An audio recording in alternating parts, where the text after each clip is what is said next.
Hello, hello, preciosuras, ¿cómo están? Deseo que muy bien. Welcome to this class again. Hoy vamos a tener un tema súper interesante en inglés y es que vamos a estudiar el tiempo gramatical presente perfecto, que en inglés sería present perfect.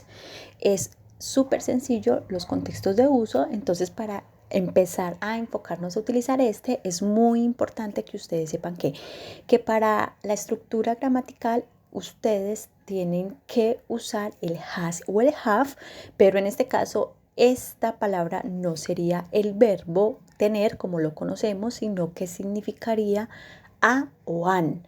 Es decir, sería como el auxiliar. No se me preocupen que ya lo vamos a ver en ejemplos.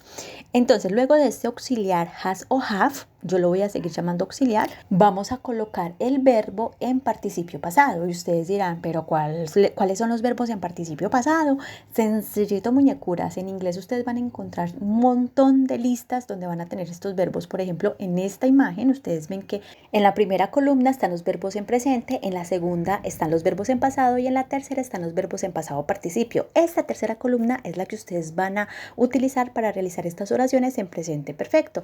Es decir, ustedes ya es bueno que se vayan aprendiendo toda esta listica de verbos en participio pasado. Igual acá en la descripción les voy a dejar un link donde está una lista genial de verbos para que la puedan descargar y lo puedan visualizar desde allí y se los puedan aprender. Entonces, cuando usamos el presente perfecto, yo voy a hacer esta línea de tiempo en donde voy a colocar el pasado, el presente y el futuro como para hacerme entender cuando usamos este presente perfecto. Entonces, tenemos estos tres tiempos, pero el presente perfecto se va a enfocar especialmente entre el pasado y el presente.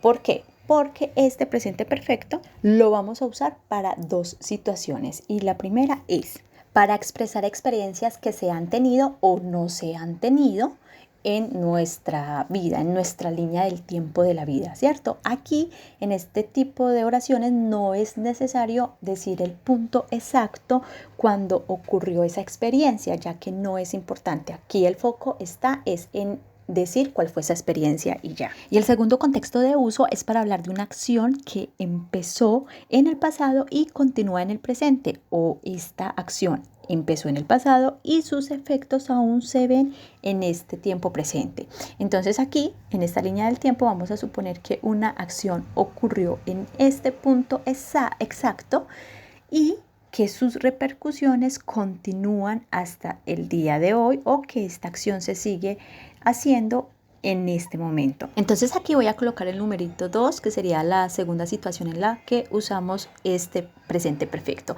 Bien, muñecuras, ahora vamos a mirar cuál sería la fórmula maestra o la fórmula gramatical para la realización de estas oraciones. Y es sencillito, vamos a colocar el sujeto. Luego del sujeto vamos a colocar el auxiliar has o have. Recuerden que este has o have no significa tener, no lo vamos a usar como verbo tener, sino como auxiliar, que significaría a o an. Luego del auxiliar vamos a colocar el verbo en participio pasado, que ya les dije dónde podían encontrar esos verbos. Y después vamos a colocar el complemento. Esa sería entonces la fórmula para realizar oraciones afirmativas en presente perfecto. Ahora sí, preciosuras, vamos con los ejemplos que son súper sencillitos.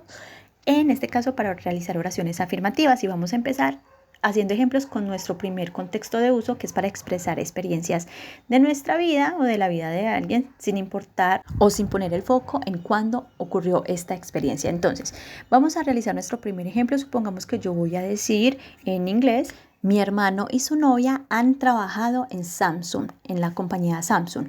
Así que yo en inglés pondría: my brother and his girlfriend have worked at Samsung Company. Vemos entonces aquí que en esta oración tenemos estructuralmente el sujeto, que en este caso sería my brother and his girlfriend, que significa mi hermano y su novia. Este sería el sujeto. Luego de este sujeto yo estoy poniendo el have, que en esta oración sería el auxiliar, no sería el verbo tener, no, sino que sería el auxiliar, que significa an. Entonces, cuando ustedes vean en una oración este have o el has antes de un verbo en participio pasado, significa que está trabajando es como un auxiliar, que significaría an o a. Este have lo vamos a usar con los pronombres you, they, we y I. Solo con estos pronombres usamos el have. Luego de este auxiliar have vamos a colocar el verbo worked, que sería el participio pasado del verbo presente work, ¿vale? Recuerden que ustedes siempre se deben dirigir a esa tercera columna para mirar cómo se escribe el verbo. Hay algunos verbos que se escriben igual en pasado y en participio pasado porque pues son verbos regulares, pero hay otros que sí varían, entonces por eso hay que estar muy pendientes de mirar esa escritura. Y por último el complemento. Entonces miremos que esta sería como la oración respecto a hablar de una experiencia sin importar cuándo ha ocurrido o si aún está ocurriendo, eso no importa ya que el foco es la experiencia como tal. Vamos a mirar otro ejemplo. Supongamos que yo en inglés voy a decir que mi madre ha visitado España varias veces. Entonces yo diría, my mother has visited Spain several times. Aquí tengo estructuralmente el sujeto que sería my mother, luego coloco el auxiliar has, que en este caso sería o significaría a, y este has, recuerde que lo vamos a usar en tercera persona, es decir, solamente con los pronombres he, she and it. Y como my mother hace alusión a she, por eso yo estoy usando el has. My mother has, que significaría mi madre ha. Luego voy a colocar el verbo visitado, que sería el participio pasado de visitar, visited. Y luego el complemento Spain several times. My mother has visited Spain several times. Mire que aquí este verbito también es un verbo regular porque se escribe igual en pasado y en pasado participio. Bueno, ahí está fácil, pero recuerden que hay unos verbos que sí cambia mucho la escritura, entonces siempre hay que dirigirnos a esa tercera columna. Y bueno, muñecuras, entonces estos dos primeros ejemplos estarían haciendo alusión al primer contexto de uso. Vamos a ver otros dos ejemplos, pero ya enfocándonos en esas acciones que empezaron en el pasado, pero que continúan en el presente o tiene algún efecto o repercusión en este tiempo presente. Ahora, en este segundo contexto de uso hay dos palabritas que son muy importantes de utilizar para dar sentido a esta oración respecto a esa repercusión que está teniendo X acción en el presente. Y esas dos palabritas son el for y el since. Yo creo que ustedes ya las han visto, pero bueno, ahí lo vamos a repasar. Entonces, estas dos palabritas nos ayudan a aclarar por cuánto tiempo ha sucedido algo o desde qué momento ha sucedido algo y que aún tiene vigencia. Por ejemplo, vamos a empezar con la siguiente oración. Supongamos que yo voy a decir en inglés, yo he enseñado inglés por 10 años. En inglés yo pondría I have taught English for 10 years.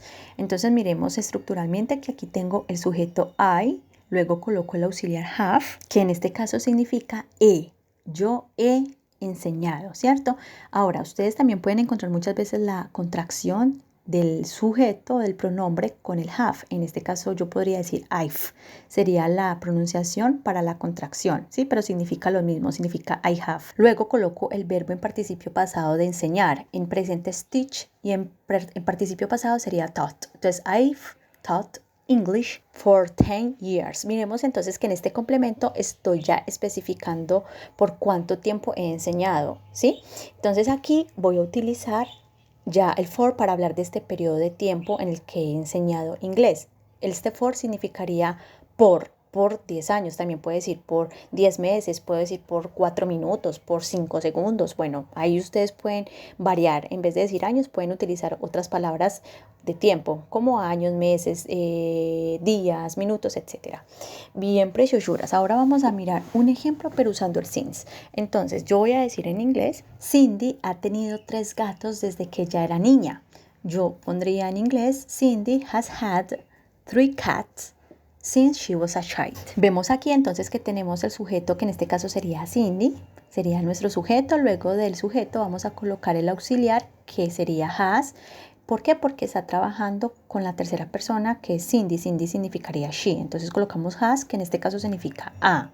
Cindy ha tenido, mire, aquí sí vamos a colocar el participio pasado del verbo tener, que en presente es have, pero en participio pasado sería had.